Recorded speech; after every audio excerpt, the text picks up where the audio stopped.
Este vídeo é a última parte de uma série sobre a vida do ex-presidente Lula. Este é o Visão Libertária, sua fonte de informações descentralizadas e distribuídas. Caso você tenha chegado até aqui de paraquedas e não tenha visto as outras duas partes, recomendo que pause este vídeo e assista ao conteúdo relativo à vida do Lula. Nos vídeos anteriores, a carreira política de Lula foi abordada e toda a sua trajetória até a presidência foi exposta. Alguns escândalos relativos ao seu primeiro mandato foram explicados, mas para este vídeo, o maior deles será abordado: a Operação Lava Jato. A Operação Lava Jato se iniciou por meio de uma despretensiosa investigação da Polícia Federal em um posto de gasolina ligado a Alberto Youssef, um nome conhecido por antigos casos de corrupção na época do Mensalão. Ele movimentava muito dinheiro, pois era um doleiro e trocava reais por dólares de forma escondida da polícia. Caso queira saber sua história, veja a série da Netflix O Mecanismo. Em 2013, durante algumas investigações, a Polícia Federal monitorou as conversas por telefone e descobriu que Youssef deu um carro Land Rover Evoque ao diretor da Petrobras, Paulo Roberto Costa, como pagamento de um serviço. Eles tinham um sistema de desvio e lavagem de dinheiro, que é o processo de ocultar o verdadeiro destino do dinheiro perante a polícia. Os envolvidos aceitaram colaborar com a polícia para ter uma pena suavizada e apresentaram provas de que outros políticos e empresários estavam envolvidos no esquema. O esquema consistia em grandes empreiteiras organizadas em cartel que pagavam propina para altos executivos da estatal e outros agentes públicos. As propinas movimentavam bilhões de reais por meio de licitações superfaturadas. Em um cenário normal, empreiteiras concorreriam entre si em licitações para conseguir os contratos da Petrobras, e a estatal contrataria a empresa que aceitasse fazer a obra pelo menor preço. No caso desse esquema, as empreiteiras se cartelizaram em um clube para substituir uma concorrência real por uma aparente. Os preços oferecidos à Petrobras eram calculados e ajustados em reuniões secretas, nas quais se definia quem ganharia o contrato e qual seria o preço.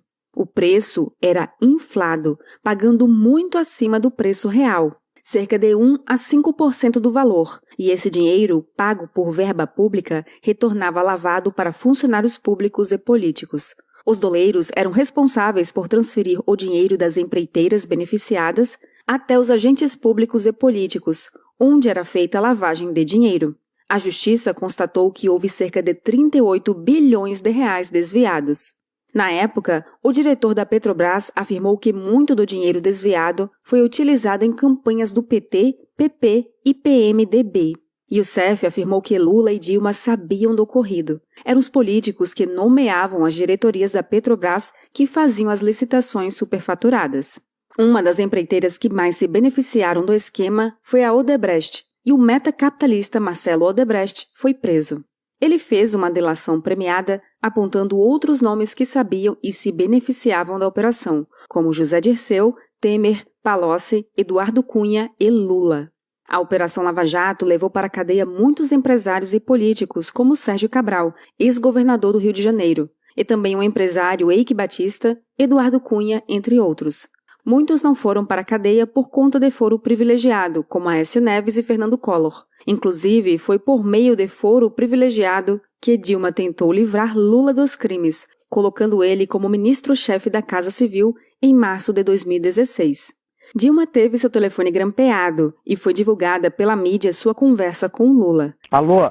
Alô? Lula, deixa eu te falar Fala, uma querida. coisa. Ah. Seguinte, eu tô mandando o Bessia junto com o papel pra gente ter ele e só usa em caso de necessidade, que é o termo de posse, Aham. tá? Ah, tá bom, tá bom.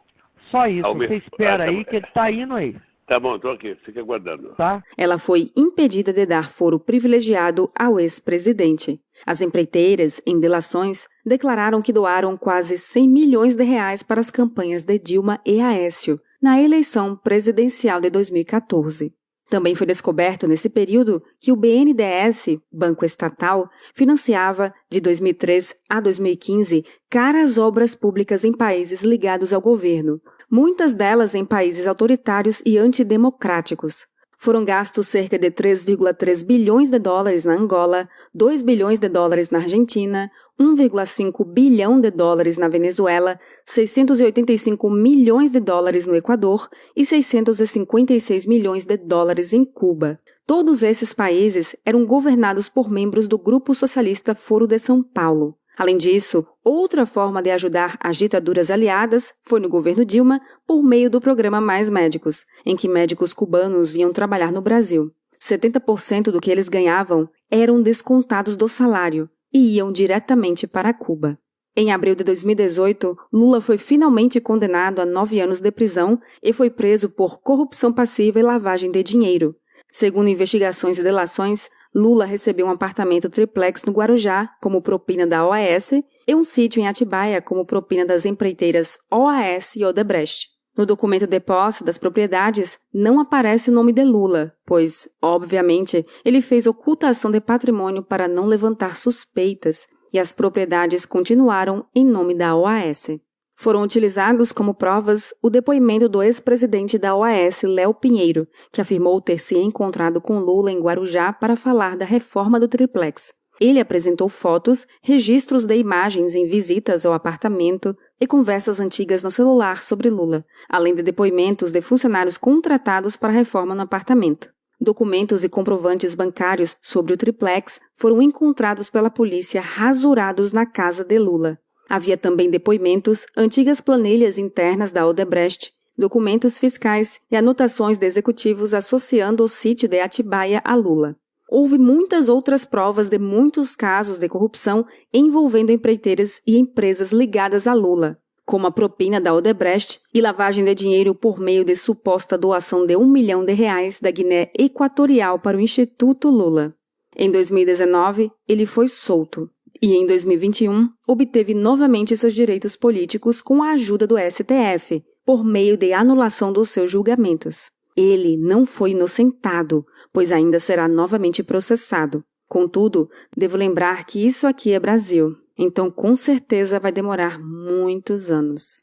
Lula é uma figura complexa, pois consegue caminhar entre a classe operária e os corporativistas bilionários. Ele consegue estar associado ao MST e, ao mesmo tempo, a latifundiários. Ao mesmo tempo em que se associa aos metacapitalistas, ele financia e ajuda outras ditaduras socialistas da América Latina. Ele é, em partes, parecido com o sistema de socialismo de mercado da China. Ele foi um homem de sorte, pois foi eleito presidente quando o Brasil estava crescendo, no momento em que a China e outras nações começaram a comercializar com o nosso país, e no momento em que o dólar caía por eventos externos. Ele usou do crescimento e da expansão de crédito para impulsionar seus programas populistas e saiu da presidência um pouco antes da bolha, ocasionada por suas ações, explodir. Infelizmente, até hoje, alguns pobres ainda enxergam o burocrata que o explora como um líder honesto. Agora, em 2022, o ex-presidente concorre novamente à presidência. Com este vídeo, esperamos que as críticas relativas ao seu governo fiquem esclarecidas. Pedimos para que vocês, libertários ou não, espalhem essa trilogia para quem considera votar em Lula no segundo turno.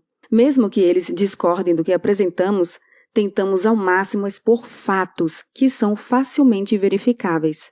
Compartilhem os vídeos e façam com que a verdade chegue ao máximo de pessoas. Obrigada por sua audiência. Este artigo foi sugerido e escrito por Nathan Magnus, revisado por Donda e narrado por Baby Yoda. Se você deseja acompanhar nosso conteúdo, inscreva-se no canal e clique no ícone de campainha. Até a próxima!